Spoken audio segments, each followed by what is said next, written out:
Okay, so it is Friday, and I happen to have some extra time.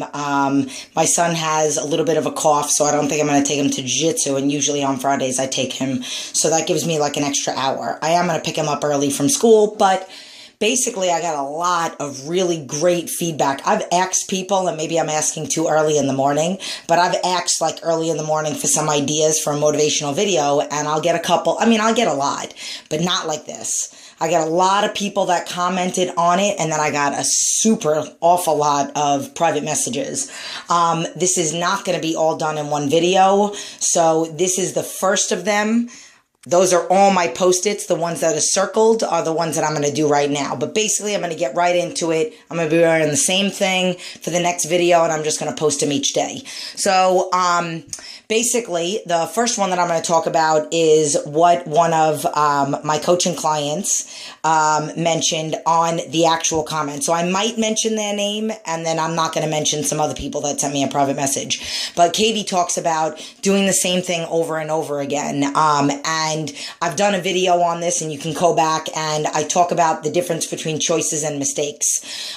So, you know, the first time you make a mistake, and then the second time you chose to because you didn't do the right things to set yourself up to not make the same mistake again. Granted, I do understand that sometimes we fall into hyperfocus, but when you're feeling good, that's when you make the corrections. So, for example, let's just say you always feel like you're weak at night, and you don't set yourself up for success the next day, so you're weak at night again. You're weak at night again, and you're making the same mistakes over and over again every single night.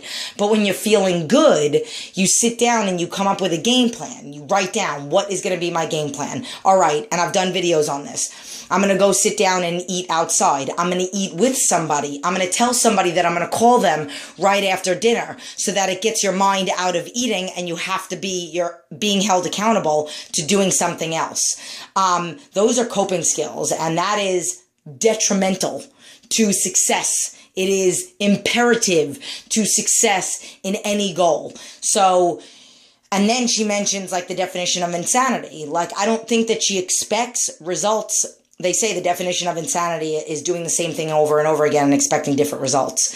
And I don't think that she expects it. I just think that sometimes people make the same mistakes over and over again, and they're not expecting to maybe see something different the next time. They're just not setting themselves up for success. So that's what really it is. So I hope you got something out of that in reference to setting yourself up. And go back and watch some of the other videos. Abs. Somebody made mention about their biggest concern is abs, and I'm going to tell you, like I tell every single person, abs are made in the kitchen.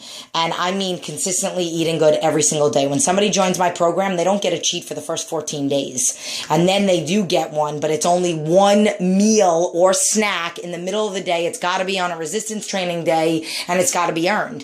If you jack it up in the middle of the week, if any time between those first 14 days, you make one mistake, your 14 days starts all over again. So you got to eat consistently. You got to train heavy. You got to involve your core. I don't do any ab exercises, but a lot of my exercises involve me balancing and using disgustingly heavy weight. So I have to be breathing through my diaphragm, and I have to be lifting and rotating and moving something heavy. So my abs are my core, my obliques, my lower back, my glutes, my everything that holds this all together. I do cardio every single day. I run. And I eat clean all the time. Granted, you don't have to eat the exact same thing every day like I do for 5 years, but you have to eat good every day. You do. You really do. And there's no, oh, I just had a taste of this, or I just had a bite of that, or I only had one chip. It all adds up, and it goes right here. Oh my God, I'm losing a Post-it.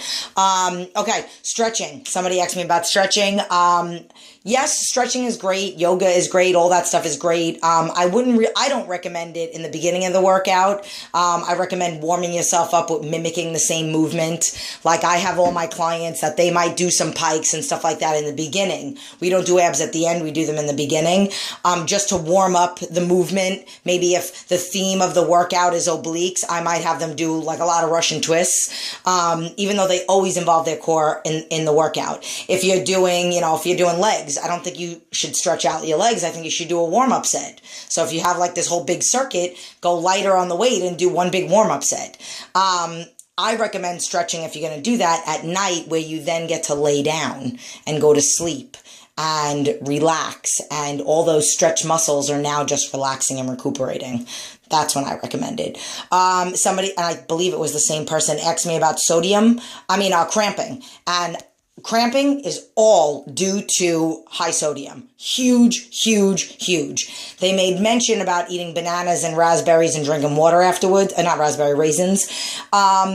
Yeah, they say bananas are good for that, but it all depends on what time of the day. If you're cramping at 9 o'clock at night, then you shouldn't be eating a banana or a raspberry or raisins. If you are doing that earlier and you are cramping, then you probably just need to watch what sodium you're eating throughout the day. And you also need to, if you're going to have that banana, it should only be a banana and a small one, and you should add some protein in it. Because as I talk about in all my programs and in all my videos, carbs and protein are always together to keep your blood sugars stable throughout the day, and no carbs at night.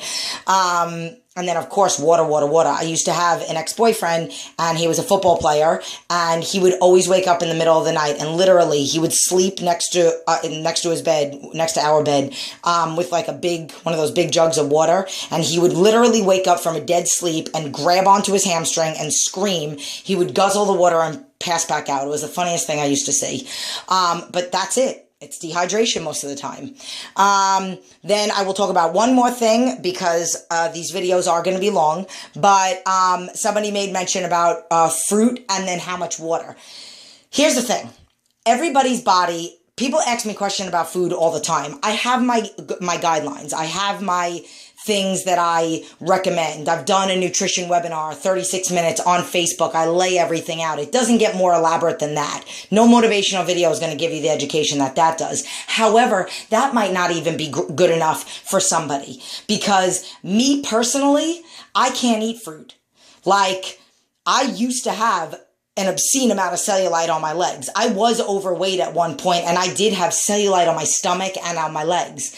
Right now, I don't have that really anymore. I mean, we all have a little bit of cellulite, but I don't really have that anymore. However, I eat the same thing every day. Every day, I mean, you could watch my video, swipe my meal plan. But every day I eat like a significant number throughout the morning parts of the day, and afternoon.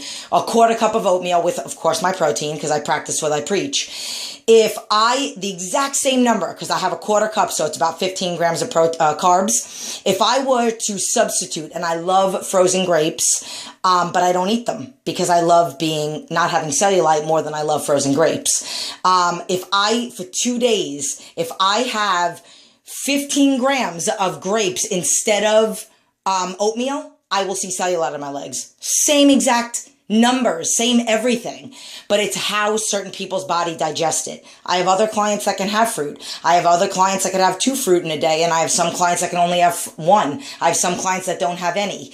So again, like, the nutrition webinar and all that stuff is great for guidelines, because I follow the same philosophies with everybody, but then things get tweaked along the way. So just like personal training is personal to each person, and maybe some people do this form, some people do that weight, some people progress a little bit faster than others.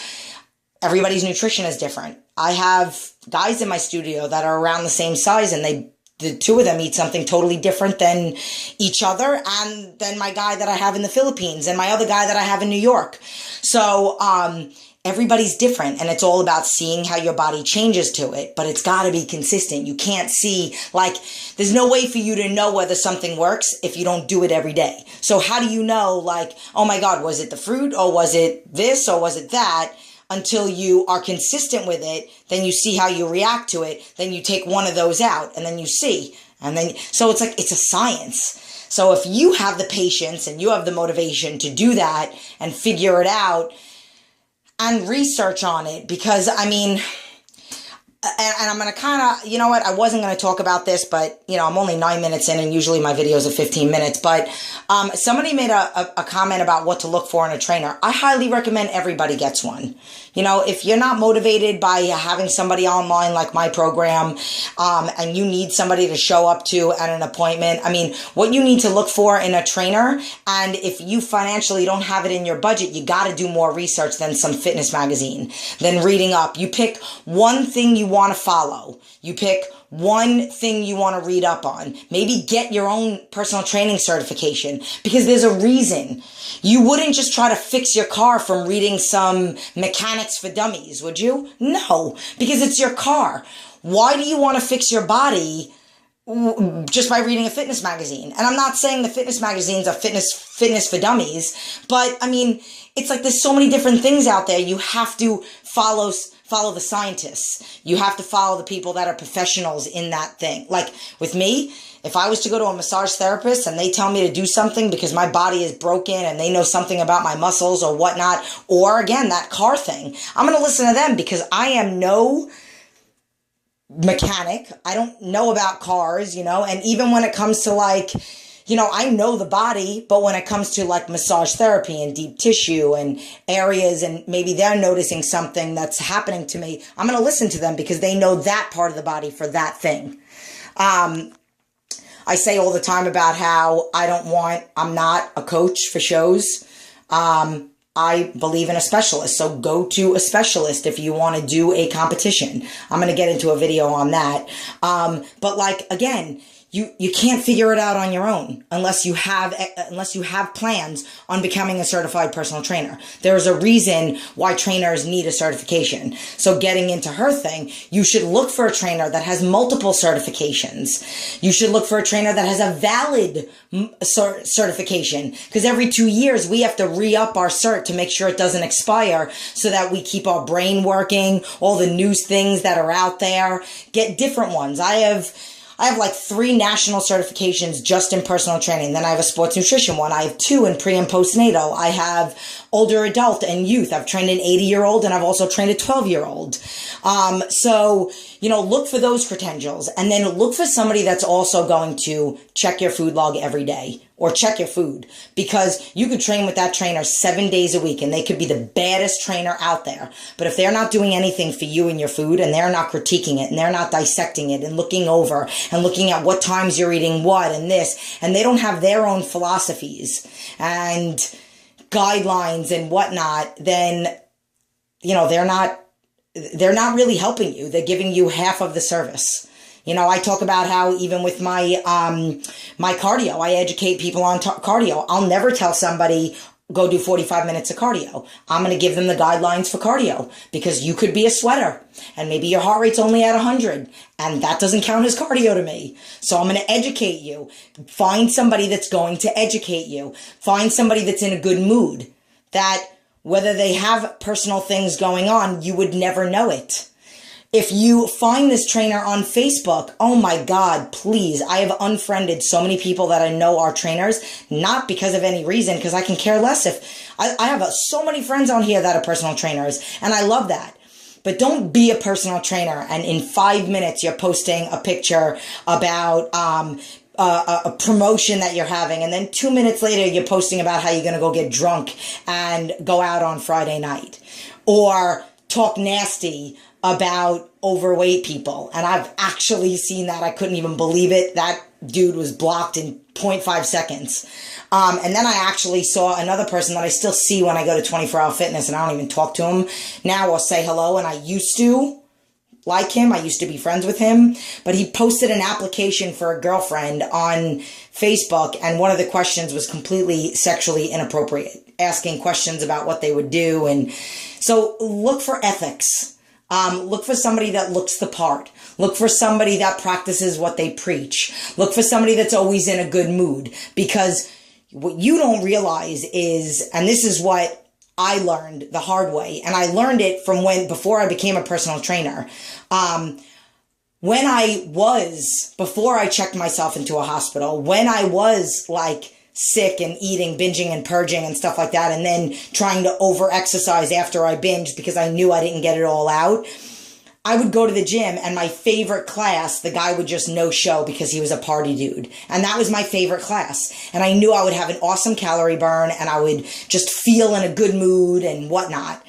And then he would cancel or no-show, and I wouldn't stay at the gym. I would leave, and that would lead me into another binge. So I will never do that to another person. So I'm the person that you're escaping to. Like, if you're a guy, be the son that your female clients, you know, never had, or speak to them with respect, or be in a good mood. Don't talk nasty about other people in front of your clients, because how are they going to know whether you're doing that about somebody else? There are so many things, and I have extremely high standards, but they are out there. I do know of a couple really good trainers, but, you know, I don't know people all over the world. I don't know how people are in person. I don't know their philosophies. I know mine, and I know that a lot of people's philosophies are totally different than mine, and I'm going to get into that into the next video. But I hope that this video helped those. I think there was like 4 people's comments that I commented on. So I'll see you in the next video.